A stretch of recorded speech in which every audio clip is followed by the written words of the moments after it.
Сәлеметсіңдер ме балалар? Бүгін біздің каналымызда қазақ тілі 2-ші сыныптың 25-ші сабағы дауыссыз қ мен ғ тақырыбы. 27-ші жаттығу. Әңгіменің тақырыбына қарап, оның мазмұнын болжа. Содан соң әңгімені оқы. Аурудан аяған күштірек. Сейіт жол үстінде жүгіріп бара жатқанда, бір арбалы соғып кетіп, аяғын сындырыпты. Ойбайлап жылап жатқан баланы көріп, шошынғаннан шешесі есінен танып қалыпты. Мұны көрген Сейіт жыламақ түгілі қабағында шытпай жатыпты. Сонда сынықшы кісі: «Қабағыңды шытпайсың, аяғың ауырмай ма?» деп сұрапты. Сейіт шешесі шығып кеткен соң сынықшыға сыбырлап айтты дейді: «Ауырмақ түгілі жаным көзіме көрініп тұр. Бірақ менің жаным қиналғанын көрсе, шешем де қиналып жүдемесін деп шыдап жатырмын» депті. Әңгіменің авторы Ыбырай Алтынсарин. Енді төмендегі тапсырмаларды бірге орындайық. Әңгіменің не туралы екенін айт. Әңгіме Сейіттің анасына деген жанашырлығы, мейірімділігі туралы. Әңгімедегі негізгі ойды анықта. Әңгімедегі негізгі ой жанашырлық, мейірімділік, қамқорлық. Қ дыбысы ғ дыбысына айналған сөздерді тауып, оның себебін дәлелде.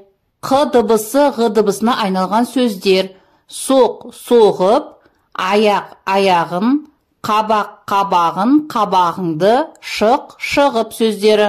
Қ дыбысынан соң дауысты дыбыс келгендіктен Қ дыбысы ғ дыбысына айналған. 28-ші жаттығу. Өлеңді жатқа жаз. Ата-анамның шырағымын, желкілдеген құрағымын. Жерін сүйген, елін сүйген, отанымның ұланымын. Қарамен жазылған сөздерге дыбыстық талдау жаса. Қарамен жазылған сөздер: шырағымын, құрағымын. Енді балалар, осы екі сөзге дыбыстық талдау жасайық. Шырағымын сөзіндегі ш дыбысы дауыссыз, қатаң, дауысты, жуан, р дауыссыз, үнді, а дауысты, жуан, ғ дауыссыз, ұяң, дауысты, жуан, м дауыссыз, үнді, дауысты, жуан, н дауыссыз, үнді.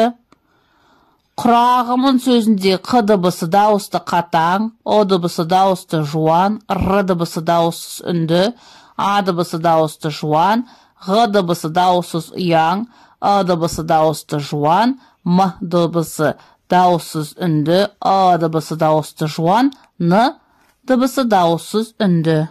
Шығармашылық үзіліс. 29-шы жаттығу. Бос торкөздерге әріптерді сан ретімен орналастырып, мақалды оқы. Балалар, енді төмендегі торкөздерге назар аударайық.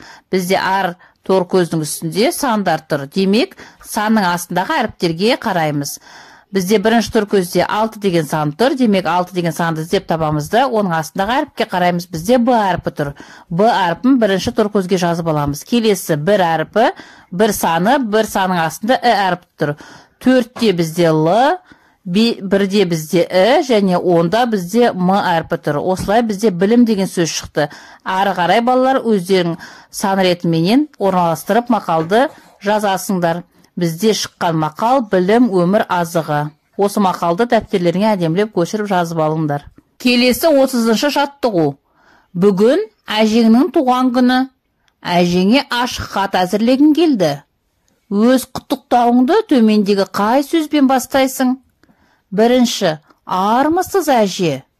Екінші: қымбатты әже. Үшінші: менің сүйікті әжем. Енді мына құттықтаулардың өзіңе ұнағанын ал. Бірінші: сізді туған күніңізбен құттықтаймын. Екінші: мен сізді өміріңіздегі ерекше күн, туған күніңізбен құттықтаймын. Өзіңе ұнаған тілек сөздерін таңдап ал. Бірінші: сізге денсаулық, ұзақ өмір тілеймін. Екінші: сіздің ауырмағаныңызды қалаймын. Үшінші: ешкім сіздің мазаңызды алмаса деймін. Өзің таңдаған сөйлемдермен әжеңе ашық хат жаз. Енді балалар, осы құттықтау ішіндегі өздеріңе ұнағанын таңдап, сөйлемдермен әжелеріңе ашық хат жазыңдар. Ал менің нұсқам мынандай. Ашық хат. Менің сүйікті әжем, сізді туған күніңізбен құттықтаймын. Сізге денсаулық, ұзақ өмір тілеймін. Осымен балалар, сабақ аяқталды. Соңына дейін көргендеріңе рахмет. Сабағына лайк басып, каналға тіркелуді ұмытпаймыз.